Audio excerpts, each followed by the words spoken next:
Hello, hello. Here it is, Tuesday again. I am soaking wet from being out in the pouring rain. So we are doing tea time from inside the house today. We might see Myrna and Cleo walk by occasionally, but it's a little too wet to be out there with my camera or my phone. So we're doing an indoor tea time today. I get a chance to drink some tea and dry off a little bit before I go back out to work. So this week is a big week of change for me. Hi Eva, nice to see you. This week I am moving all of my horses, and there's a lot of preparation that goes into this. I have two places to keep horses. Up near my house I have paddocks, and then down the hill about a mile away I have big pasture space that I lease. Now the stallions have been on the big pasture space all summer because they can eat a little bit more than my mares. And my mares have been up here at my house all summer so that they get a little bit of a diet. But it's December, so it's time to switch things around. The stallions are going to move up to my house where I can work with them a little bit more easily through the winter. And the mares are going to go down to the pastures where they can eat to their heart's content while the grass is not very rich in the winter. So I thought today, hi Florentine, thank you for joining us. I thought today we talk about change versus consistency. This has been a really interesting thing for me to talk about and to think about, because I really believe that change is how we learn, it's how we grow, it's how we develop. But change can also be really stressful and overwhelming, which is not healthy. And finding the balance is really kind of an interesting challenge. Hello, Laurence. It's so good to see you here too. Thank you for joining me for tea. So this is a big change week for me. All of my horses are going to change location. Some of them are going to change groups. Some of my geldings are going to go in with the mares for the winter. It's a whole big change. So when I do a big change like this, I have to take into account the horse's personality and emotional stability. So for my mares, this will be a fun, exciting change, and they will handle it really well. It'll be, they'll run around the pastures and they'll just soak up all of the newness. It'll be really great for them. They are very emotionally stable, so the change is going to be pretty easy for them. Now, Atlas doesn't handle change quite as well. I would say that's the case with a lot of horses who've had a traumatic past. If they have been hurt in the past, change or anything unknown is going to trigger fear of being hurt again. And so with Atlas, he and I have started a walking program again.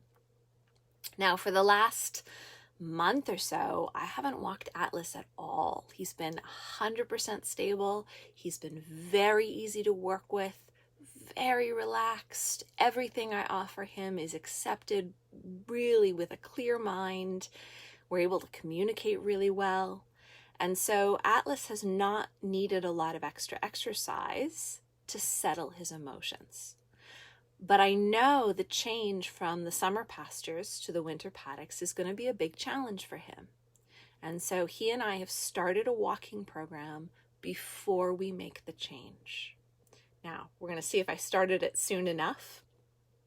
But he and I are walking for several hours every day to just find the rhythm and the breathing and the consistency. What I find is this walking program really gives him something he can lean on that's the same every day. And that consistency gives him a sense of safety. So for any of you who have horses that have trauma in their past, or they get afraid really easily, you want to find something in their life that's very consistent that they can lean on. because that's going to counterbalance any of the uncertainty or the change that is difficult for them.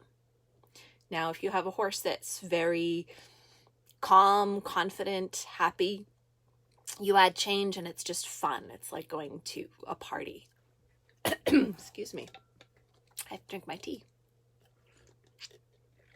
So it really depends on the horse's history and how they feel about new things coming into their life. So Christian says, I feel like changing everything currently, looking for deeper bonding while doing something indirectly for horses' health.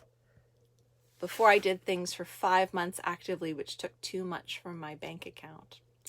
Sounds like you've got some big things to think about there, Christian. In general, before I make this change, I know that this kind of change is going to take a lot out of the bank account of the relationship for Atlas and for Ocasio. They are my two horses that are the most sensitive to change, and they're the most upset by change. And so in the days leading up to this, I'm giving them a little extra attention, a little extra consistency. And I'm going to give them something they can lean on that's the same every single day.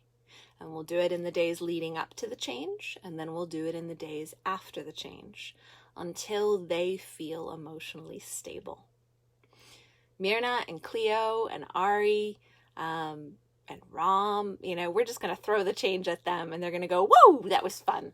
And it'll be interesting watching them explore all the differences and all the newness of the space they're in or the different horses they're with.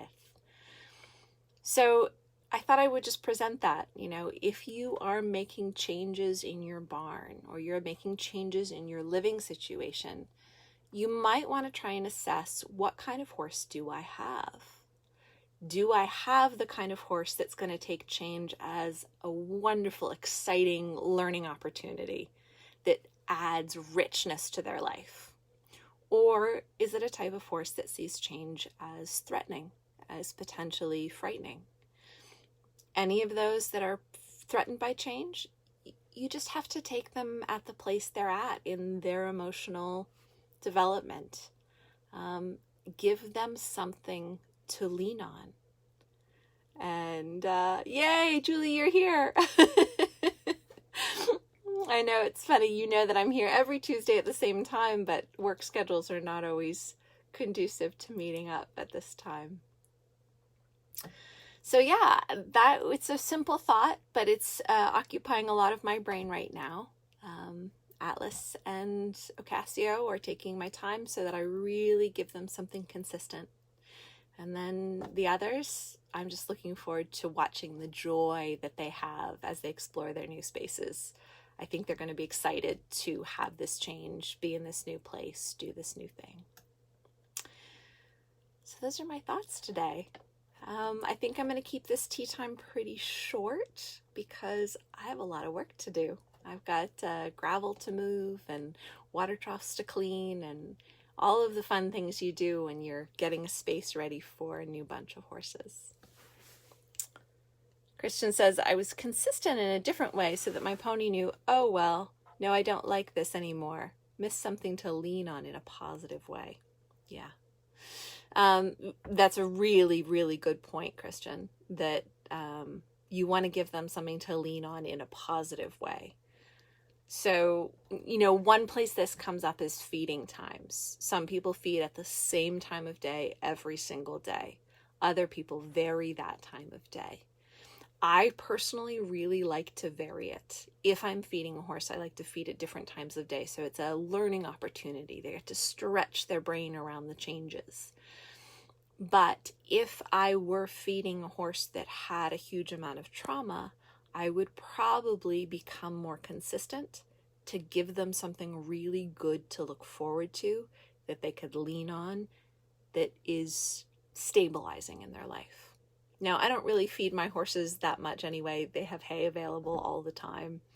I guess you could say Tuesday tea time, I often give them a little extra something special, so that's pretty consistent. So next week, Tuesday, we'll do tea time with Atlas. he'll be here right outside my house again, and he and I can start that consistent pattern of a little extra special food, middle of the day on Tuesday, while Elsa does tea time. Thank you, Christian. I think there will be a lot of flow. I love change. I'm definitely one of those people that gets excited about everything new coming up. So I'm going to go out and keep preparing paddocks and changing water troughs and putting new hay out. And I will see you guys next week with Atlas and Ari and Ram, who will be living up here. Thank you. Have a wonderful day, and I'll see you next week.